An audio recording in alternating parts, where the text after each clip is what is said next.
موقع نہیں ملے گا، سانس ٹوٹ جائے گی، موقع نہیں ملے گا۔ اچھا سے اچھا جوان انسان رات کو کھا کر سوتا ہے، صبح مسجد سے اس کی موت کا اعلان ہوتا ہے۔ یاد رکھو ہم زندہ چلتے ہیں لیکن ہمارے پیچھے موت کھڑی ہے۔ کب موت کی گھنٹی بج جائے کہا نہیں جا سکتا۔ اس گھنٹی کے بجنے سے پہلے اپنے دل کو صاف کر لو، کینے کے داغ کو دھو لو، اللہ کے سامنے توبہ کرو کہ رب کریم جو خطا ہوا معاف کر دے۔ آج سے ہم طے کرتے ہیں کہ میرے دل میں محبت کی خوشبو تو ہوگی، انشاءاللہ کینہ اور نفرت کا داغ نہیں ہوگا۔ اللہ آپ سب کو ایک جٹ بن کر جینے کی توفیق عطا فرمائے، دلوں کو جوڑنے کی توفیق عطا فرمائے، محبت کے ساتھ جینے کی توفیق عطا فرمائے۔ آج کے بدلتے ہوئے ہندوستان میں حالات کو سمجھنے کی توفیق عطا فرمائے۔ بولو انشاءاللہ ہم لوگ پوری طاقت کے ساتھ، پوری ایمانداری کے ساتھ ایک جٹ ہو کر زندگی گزاریں گے۔ بولو انشاءاللہ انشاءاللہ۔ دیکھو دوسرا کام ہم کو کرنا یہ ہے کہ آج یہ مدرسہ تعلیم القرآن کھلا ہے، لوگوں دیکھنے میں یہ اسبیسٹس کا ہے، ہو سکتا ہے یہ ٹین کے چھپر کا ہو۔ آپ کے گاؤں میں مکتب کھلا ہے اور وہ چھپر کا مکتب ہے، آپ کے اندر اس کی قیمت کا اندازہ نہیں ہے۔ اس کی قیمت مجھ سے پوچھو، اس کی قیمت مجھ سے پوچھو۔ لوگوں ایک طوفان اٹھنے والا ہے، جب لاکھوں کی تعداد میں تمہاری اولاد ارتداد کے ڈگر پر رگے دی جائے گی۔ اس کے ایمان کو خریدنے کی تیاری ہو چکی ہے، اس کے ایمان کو خریدنے کی تیاری ہو چکی ہے۔ اس ایمان کو خریدنے سے بچانے کے لیے، ایمان کے راستے پر روکنے کے لیے، اس کو مرتد ہونے سے بچانے کے لیے ایک تدبیر تمہارے پاس ہے کہ طے کرو کہ چاہے آم کے درخت کے نیچے ہو، چھپر کے سائبان کے نیچے ہو، کسی مدرسہ کے چھت کے نیچے ہو یا مسجد کے چھت کے نیچے ہو، ہم بحیثیت مسلمان اس بات کی نیت کرتے ہیں کہ سب سے پہلے اپنی اولاد کو ایمان کی تعلیم اور قرآن کی تعلیم دینے کی کوشش کریں گے۔ بولو انشاءاللہ نیت کرو گے، پڑھاؤ گے بچے کو قرآن۔ ابھی 3 دن پہلے رائے بریلی میں 2 مسلمان کی بیٹیاں مرتد ہو کر ایمان کے راستے کو چھوڑ دیا۔ لوگوں آج میں مبارکباد دیتا بساری کے ان مسلمانوں کو جنہوں نے تعلیم القرآن قائم کیا ہے، اور آج مولانا شاہ عالم کو مبارکباد دیتا جن کے عمل اور محنت سے آج 2 حافظ قرآن تیار ہوئے۔ یاد رکھو قرآن کو عملی طور پر مٹانے کے لیے قدم بڑھ چکے ہیں۔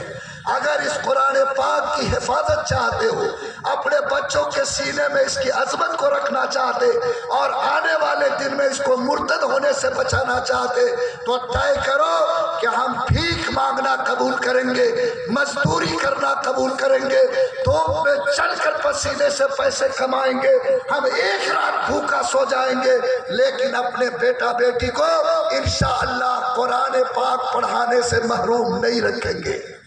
بولو کرو گے نیت انشاءاللہ؟ ہاتھ اٹھا کے کہو تو میری ہمت بڑھ جائے۔ الحمدللہ پوری قوت سے نعرہ لگاؤ۔ میں مزدوروں سے کہتا ہوں، رکشہ پولر سے کہتا ہوں، کھیت کمانے والوں سے کہتا ہوں، باہر مزدوری کرنے والوں سے کہتا ہوں، انشاءاللہ خدا تعالیٰ اگر بھوکا مریں گے اللہ معاف کرے گا۔ بغیر ایمان کے میری اولاد چاہے گی، اللہ تعالیٰ کی رحمت کے سائے میں جگہ نہیں ملے گی۔ طے کرو کہ بھوکا سونا پسند کر سکتے ہیں، پھٹے ہوئے کپڑے میں رہنا جی سکتے ہیں، لیکن اپنی اولاد کو ایمان قرآن سے محروم نہیں دیکھ سکتے۔ اللہ یہ شان پیدا کرے۔ ایمانداری سے آپ نے ہاتھ اٹھایا ہے، میں اللہ سے بھیک مانگتا ہوں کہ اللہ تعالیٰ آپ تمام مسلمانوں کو پوری قوت ایمانی کے ساتھ اپنے بچوں کو قرآن تک پڑھانے کی توفیق عطا فرمائے۔ میرے بھائی تیسرا کام یہ کرنا ہے کہ ابھی میں نے آیت پڑھی، اللہ کے رسول قیامت کے دن کہیں گے اے اللہ یہ وہ قوم ہے جس نے آپ کے قرآن کو چھوڑ دیا تھا۔ اس قرآن کو چھوڑنے کا مطلب سمجھو، رسول شکایت کریں گے کس سے؟ اللہ سے، کہ اے اللہ یہ قوم ہے جس نے قرآن کو چھوڑ دیا تھا۔ قرآن کو چھوڑنے کا دو مطلب، ایک تو وہ لوگ جو قرآن پر ایمان نہیں لاتے، اور ایک وہ لوگ جو قرآن پر عمل نہیں کرتے۔ بولو، قرآن عمل کی کتاب ہے، تعویذ کی کتاب نہیں ہے، چدر لکھنے کی کتاب نہیں ہے، شعبان میں قرآن پڑھ کے زبردستی دھکا دے کے مردہ کو جنت پہنچانے والی کتاب نہیں ہے، قرآن داغ پر سجانے والی کتاب نہیں ہے، قرآن صرف بیٹی کو جہیز دی جانے والی کتاب نہیں ہے، قرآن صرف گر جائے تو صدقہ کرنے والی کتاب نہیں، بلکہ خدا کی قسم قرآن عمل کی کتاب ہے، قرآن عمل کی کتاب ہے۔ لوگوں، نبی شکایت کریں گے کہ اللہ یہی ہے وہ جس نے قرآن کو چھوڑ دیا تھا۔ بولو کیسا منہ ہوگا ہمارا، کیا حالت ہوگی ہماری جب نبی کی زبان سے ہماری طرف اشارہ کر کے کہا جائے گا کہ اس قوم نے قرآن کو چھوڑا۔ بولو ایمانداری سے، ہم قرآن کا نام زبان سے لکھتے لیکن عمل سے قرآن کو چھوڑے کہ نہیں چھوڑے؟ ارے بولو نہ چھوڑے۔ قرآن میں اللہ پہلا حکم دیتا کہ اگر تم مومن ہو تو ایک اللہ پر بھروسہ کرو۔ بولو ایک اللہ پر۔ یہ چتھڑوا پیر کہاں سے آ گیا؟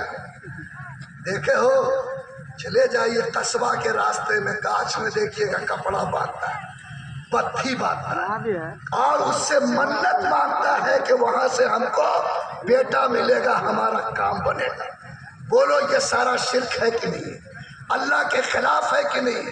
یاد رکھو، جو انسان مسلمان ہو کر اللہ کے مقابلے میں کسی کو آواز دے گا، اللہ کے طرح کسی کو کرتا دھرتا مانے گا، وہ شخص مشرک ہے، اور اللہ شرک کرنے والے کو کبھی معاف نہیں کرے گا۔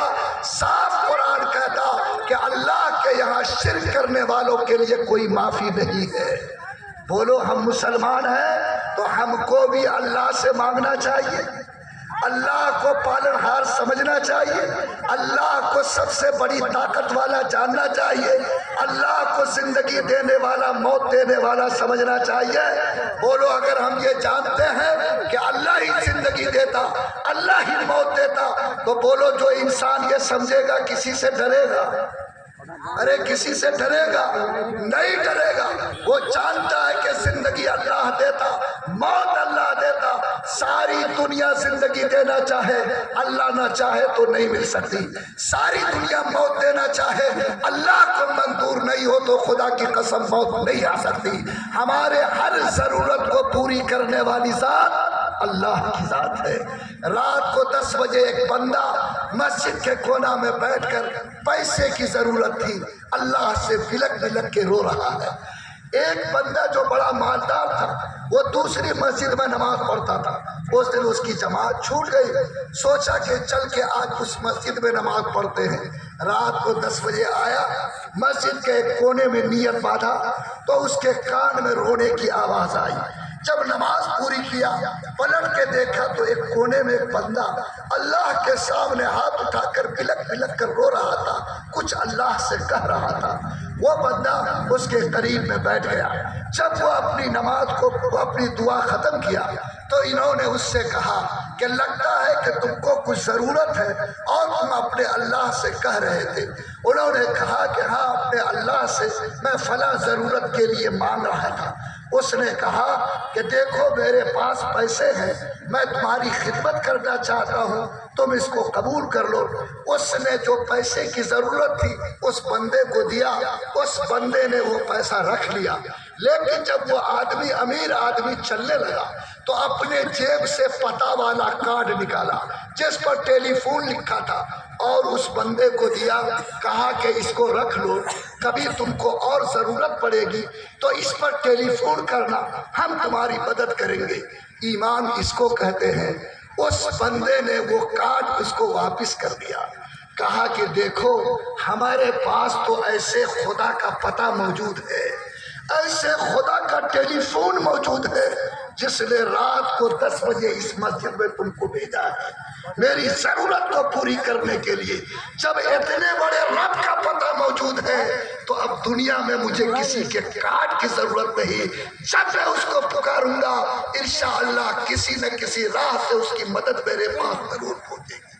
لوگوں رب کو پکارنا سیکھو, رب کو آواز دینا سیکھو. ٹھوکر مارو دنیا کی ہر چیز کو اور طے کرو کہ میں نے ایک رب کو مانا ہے, ایک رب کی طاقت کو تسلیم کیا ہے. ایک رب کے مقابلے میں ہم کبھی نہ کسی کو شریک کر سکتے ہیں, نہ کبھی بھی کسی کو اس رب کے مقابلے میں ہم کرنے والا اور دینے والا مان سکتے. بولو اگر یہ شرک سے پاک ہو گئے تو اللہ تعالیٰ کی محبت ملے گی کہ نہیں ملے گی؟ اس لیے قرآن کہتا کہ قرآن کا پہلا حکم شرک سے بچو. قرآن کہتا ہے وہ